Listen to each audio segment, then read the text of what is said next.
নমস্কাৰ বন্ধু বান্ধৱীসকল, আজি মই এক ব্যতিক্ৰমী চিন্তাৰে নিজাববীয়াকৈ এটি কৰোনাৰ ওপৰত ধেমেলীয়া গীত বা গান নিজাববীয়াকৈ মই সৃষ্টি কৰিছোঁ। মই নিজাকৈ ৰচিবলৈ গাবলৈ চেষ্টা কৰিছোঁ।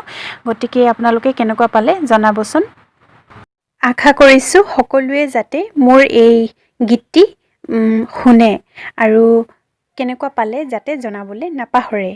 লগতে মই গাবলৈ চেষ্টাহে কৰিছোঁ মাথো, কিবা যদি ভুল ভ্ৰান্তি হৈছে আপোনালোকে যাতে আঙুলিয়াই দিয়ে শুধৰাই লৈ।